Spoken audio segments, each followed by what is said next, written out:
ग्रीष्म ऋतुरे घर बाहर को जीवा मात्रे आपणक शरीरर शक्ति ह्रास हो पारे।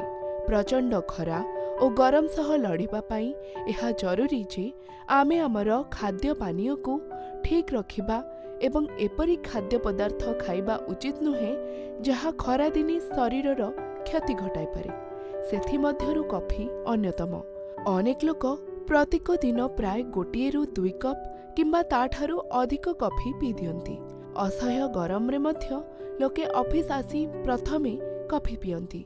एहा निश्चित भावरे आपणक कर्म क्षेत्र रे एकाग्रता आनिबारे सहाय्य करे, किंतु एथिरे थिबा कैफेन स्वास्थ्य उपरे नकारात्मक प्रभाव पकाई थाए। खरा दिने जेतेबेले तापमात्रा बढ़े सेतेबेले शरीर को ठंडा रखिबा आवश्यक होइथाए, किंतु कॉफी एथिरे सहाय्य करे नाही।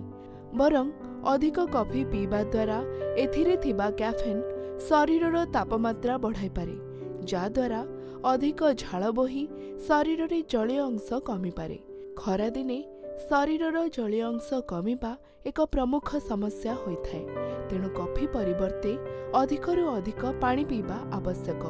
कॉफी रे थिबा कैफेन तापमात्रा वृद्धि करि पारे, जहा गरम को आहुरी असह्य करिदिए। एहा द्वारा अत्यधिक झाल बोहिबा सह थकापण और मुंड बुलाइबार कारण मध्य होई पारे। कॉफी पीवा द्वारा खरा दिने बांती लागिबा भली समस्या मध्य देखा देई पारे। अनेक लोक विलंबित राति पर्यंत काम करिबा पई कॉफी पियंती, किंतु एहा आपणक स्वास्थ्य पई आदौ भल नुहे। कॉफी रे प्रचुर परिमाण रे कैफीन थाए। एहा द्वारा राति रे आपणक निद्रा प्रभावित होई पारे, जहा आपणको अस्थिर एवं अधिक क्लांत अनुभव कराई थाए। अधिक कैफेन सेवन द्वारा हृदघात एवं उच्च रक्तचापर आशंका बढ़ी थाए। तेणु हृदय रोगरे पीड़ित लोकंक पई कॉफी पीबा उचित नुहे।